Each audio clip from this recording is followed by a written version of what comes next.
대한민국에서도 이제 자궁 내막암이 1등 부인암이 되고 있는데요. 진행 정도가 매우 초기라면은 자궁을 보존하는 치료법을 선택할 수 있겠고요. 불행히도 딱 이거를 하면은 재발이 안 된다. 이런 거는 잘 모릅니다, 의사도. 안녕하세요. 저는 삼성서울병원 산부인과에서 분인종양 파트를 담당하고 있는 김태준 교수입니다.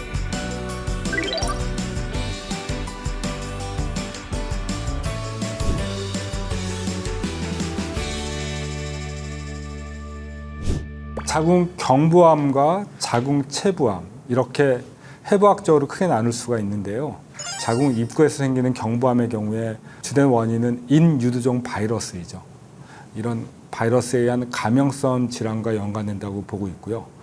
자궁 체부암은 또 내강에서 생기는 자궁 내막암과 벽에서 생기는 대표적으로 자궁 육종이라고 하는 걸로 나눌 수 있는데, 오늘 저희가 주로 얘기할 자궁 내막암의 경우에는 호르몬 불균형이 주된 원인입니다.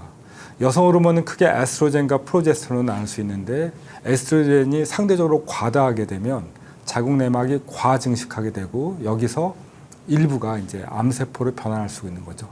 역학적으로 보면은 생리가 빠른 이른 초경이거나 늦은 폐경이거나 비만하거나 그 에스트로겐의 노출 확률이 높아지거든요. 이럴 때 위험도가 올라가고요. 또 유전적으로 잘 알려진 린치 신드롬이라는 게 있는데, 그 유전자 이상이 있는 가족에서는 내막암뿐만 아니라 직장암 등등 온몸에서 여기저기 암이 발생되는 확률이 높아집니다. 오래전부터 서구화된 나라에서는 자궁 내막암의 발병 확률이 굉장히 높았었어요. 이런 걸 봤을 때 그냥 서구화된 식습관도 하나의 원인이라고 보고 있습니다. 무증상으로 진단받고 치료받게 되는 환자분들이 더 많은 게 사실이고요. 자궁 경부든 자궁 내막이든 뭔가 이상이 생기면 출혈 또는 질 분비물의 이상을 환자들이 느끼게 될 수가 있을 겁니다. 생리 패턴의 이상도 전조 증상이라고 볼 수도 있겠습니다. 그래서 꼭 아셔야 되는 거는 폐경된 여성이 질출혈이 있다면 그 중에 상당수가 자궁 내막암일 수가 있거든요. 폐경 여성의 질출혈은 꼭 전문의를 상담해야 되는 그런 증상이 되겠습니다. 자궁 경부암은 잘 알려진 팝 테스트, 세포 검사를 기본 검사로 하죠. 증상이 없더라도 팝 테스트는 이제 대한민국의 경우에 의례적으로 시행되는 건강검진 항목이지 않습니까? 그래서 적어도 2년에 한 번씩은 모든 여성들에게 권고되고 있는 검사이고요. 자궁 경부는 의사가 진찰할 때 눈으로 바로 볼 수가 있습니다. 필요하다면 그 자리에서 일부 떼어내는 조직 검사도 시행이 가능하고요. 자궁 내막이라고 하는 곳은 직접 눈으로 보이진 않지만 초음파로 쉽게 평가가 가능하고요. 필요하다면은 진찰하면서 자궁 내막의 일부 세포 또는 조직을 이렇게 긁어서 검사하는 그런 검사도 외래에서 가능합니다. 물론 경부 쪽 검사에 비하면 살짝 아프긴 하지만 그래도 접근 가능한 곳이어서 쉽게 검사가 가능하다고 볼 수 있고, 경우에 따라서는 전신 마취하에 또는 수면 마취하에 하는 자궁 내시경 검사도 활용할 수가 있겠습니다. 자궁의 존재 이유는 출산을 위해서, 임신을 위해서 있는 거거든요. 진행 정도가 매우 초기라면은 자궁을 보존하는 치료법을 선택할 수 있겠고요. 진행 정도가 좀 늦었다라고 하면 수술적 치료가 큰 의미가 없게 되어 처음부터 방사선 치료 또는 항암 치료를 하는 경우가 있겠습니다. 이게 이제 일반적인 이야기라고 보시면 되고, 조금 더 구체적으로 말씀드리면 자궁 경부암 극초기에는 원추 절제술, 즉 자궁 입구만 이렇게 꽃갈콘 모양으로 도려내는 치료법인데, 이것만으로도 완치가 가능할 수 있고, 자궁 경부에 국한된 일기암인 경우에는 대개는 수술적 치료, 근치적으로 자궁을 절제하는 그런 방법을 택하게 되고요. 자궁 경부암이 좀 진행된 경우에는 처음부터 방사선 항암 치료를 하게 됩니다. 즉 방사선 치료를 근간으로 해서 약한 항암제를 살짝 곁들이면 그 또한 치료 성적이 매우 좋거든요. 그래서 자궁 경부암은 초기는 수술적 치료, 조금 진행된 경우에는 방사선 치료를 선택하게 되는 게 일반적이고요. 자궁 내막암은 조금 다른데, 병의 주된 발생 원인이 이제 호르몬 불균형이잖아요. 그래서 초기 암인 경우에는 호르몬 치료를 해서 그 불규정된 호르몬을 이제 교정을 하는 겁니다. 그러면 그 암세포가 다시 사라지고 정상세포로 바뀌게 되는 확률이 꽤 높습니다. 그렇지 않은 경우에는 대개는 이제 일기, 자궁 안에 국한된 경우가 흔한데 수술적 치료로 자궁을 절제하는 그런 방식을 취하게 되고요. 내막암의 경우에는 병이 조금 진행된 경우, 예를 들면 골반의 림프절에 이렇게 암이 전이된 경우라 할지라도 수술이 가능한 상태라면 수술적 치료를 먼저 택하게 되고 수술 이후에 거기에 따라서 방사선요법 또는 방사선 항암요법 또는 항암요법 이런 보조적인 치료를 택하게 됩니다. 모든 여성이 임신을 원한다고 해서 자궁을 보존할 수 있는 건 분명 아니고요. 초기인 경우에 경부암의 경우는 원추만 제거하는 원추 절제술만으로도 가능한 경우가 있겠고요. 조금 이거보다 더 진행된 경우에는 자궁의 체부, 몸뚱아리를 보존하고 자궁 경부와 그 주변만을 광범위하게 절제하는 광범위 경부 절제술이라고 표현을 합니다. 하고 나서 자궁의 체부와 질을 이어주는 수술을 하게 됨으로써 자궁을 보존하는 방법을 택할 수가 있겠습니다. 딱 정해져 있는 거는 없는데 환자가 나이가 좀 있으면 임신할 수 있는 가능성이 시간이 지나면 점점 떨어지니까 그런 경우에는 임신을 빨리 시도하는 방법을 택할 수가 있겠고요. 미혼 여성이라고 하면 그 호르몬 치료 기간을 충분히 오래 가져가야 될 것입니다. 적어도 1년 이상은 호르몬 치료를 하고 암세포가 사라졌다라고 하는 것도 당연히 확인을 해야겠죠. 그리고 나서 이제 임신을 시도하는데 사실은 호르몬 치료를 한다는 거는 그 기간 동안은 환자가 피임 상태에 있게 됩니다. 임신을 위해서 그 호르몬 치료를 이제 중단하게 되면은 환자는 또 암에 대한 발생 위험이 높아져 있는 상태가 되는 거죠. 담당 의사와 그 임신 가능한 시점 등을 갖다가 충분히 상의해서 특정 기간 동안에 임신을 꼭 할 수 있도록 그런 전략을 짠 다음에 이제 치료를 중단하는 게 맞겠습니다. 자궁 내막암은 수술해서 자궁의 상태, 내막에서 암이 얼마나 퍼졌는지, 자궁의 근육층을 얼마나 침범했는지, 주변에 있는 림프절들은 어떤지를 다 평가한 다음에 병기 설정을 하고요. 이게 오히려 일반적이고, 자궁 경부암은 초기는 수술적 치료, 좀 진행된 경우는 방사선 치료를 한다고 했는데 초기인 경우에도 방사선 치료도 충분히 효과가 좋거든요. 그러니까 방사선 치료를 한다는 얘기는 수술적 병기 설정의 기회가 없어지는 거죠. 불과 얼마 전까지만 해도 전 세계적으로 자궁 경부암은 치료 전에 의사가 내진을 하고 골반 상태를 확인한 다음에 1기다, 2기다, 3기다 이렇게 임상적으로 병기 설정하는 질환이었습니다. 근데 최근에는 이 또한 좀 발전을 해서 임상적 병기 설정이긴 하지만 수술 전 사진을 통해서 병기를 이제 정하게 되고 그거 가지고 이제 치료 방침도 정하게 됩니다만 자궁 경부암은 임상적 병기 설정 수술을 한다. 자궁 내막암은 다른 암과 마찬가지로 수술 이후에 병기 설정을 하게 됩니다. 최소 침습 수술은 내 대표는 이제 복강경 수술로 얘기할 수 있는 거죠. 복강경 수술은 개복 수술과 비교했을 때 회복이 당연히 빠르고요. 덜 아프고 수술 상처 절개 부위도 적기 때문에 이와 관련된 합병증, 예를 들면 수술 부위 감염, 수술 이후에 탈장 이런 확률도 줄어들게 되죠. 수술 이후에 향후 따라오는 치료의 시작을 빨리 할 수 있는 장점이 있겠습니다.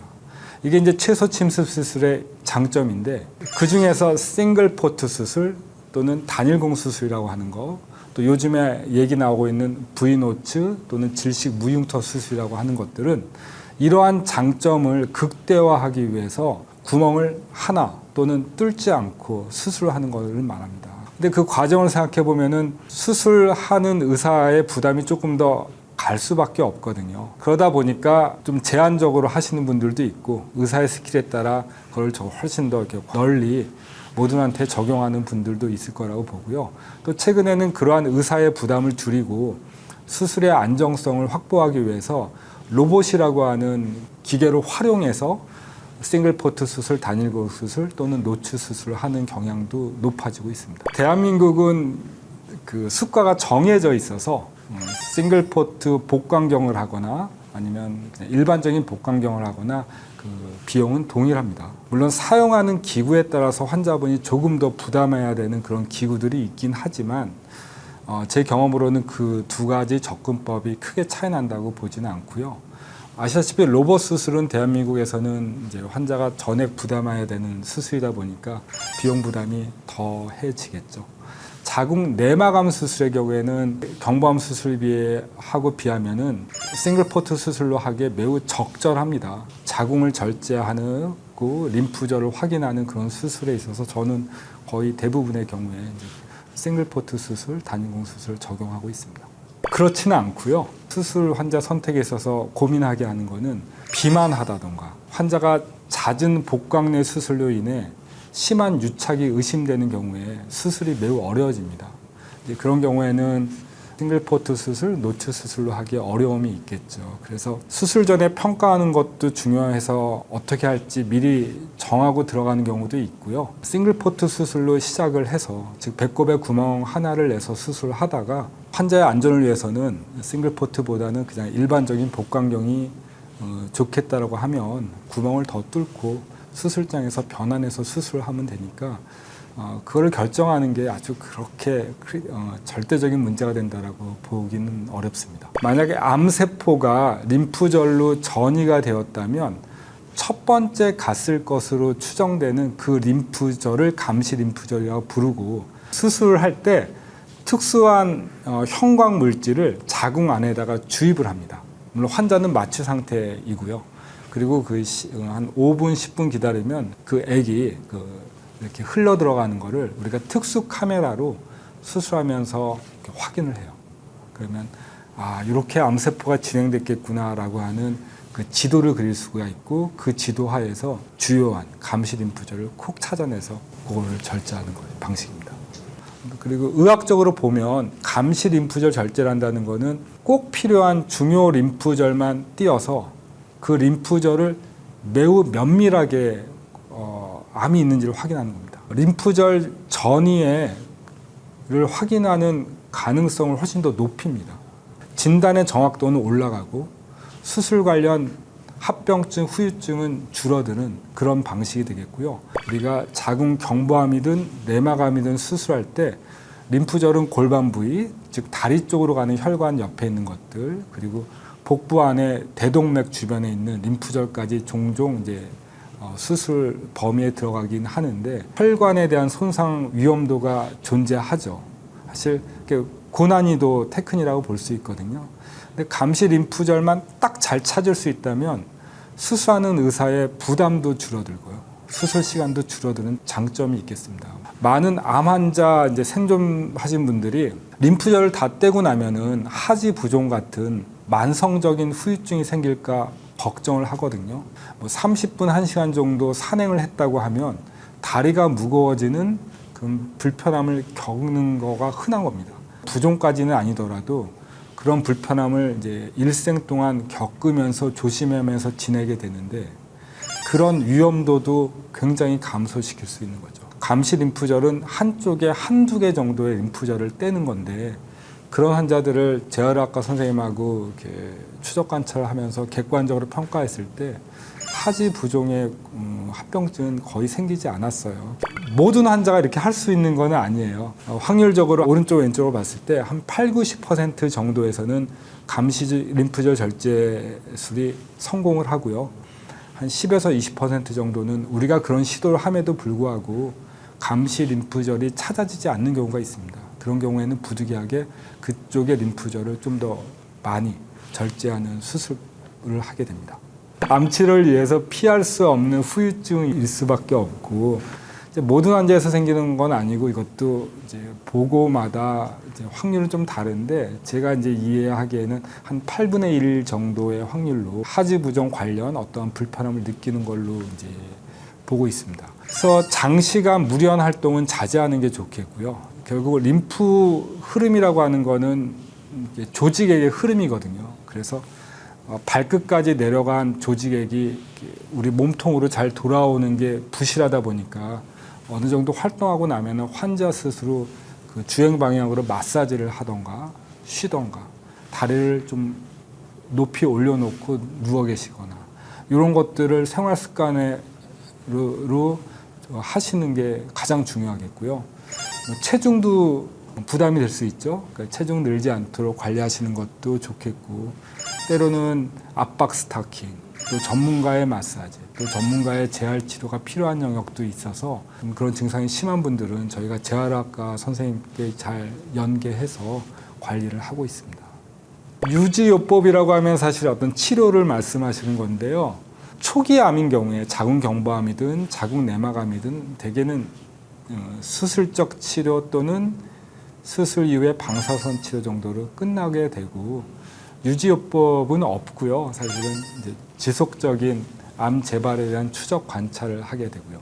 암이 좀 진행된 경우에는 그 재발의 위험도가 높기 때문에 수술 또는 뭐 수술 이후에 방사선 항암 치료 이런 1차적인 치료가 끝나고 나서 그 재발의 위험도를 낮추기 위해서 유지요법을 합니다. 자궁 내막암의 경우에도 여러 개의 면역 항암제가 현재 임상에서 쓰이고 있고요. 이런 면역 항암제는 장기 치료를 해도 약물 독성이 크지 않기 때문에 유지요법으로 현재 쓰이고 있고요.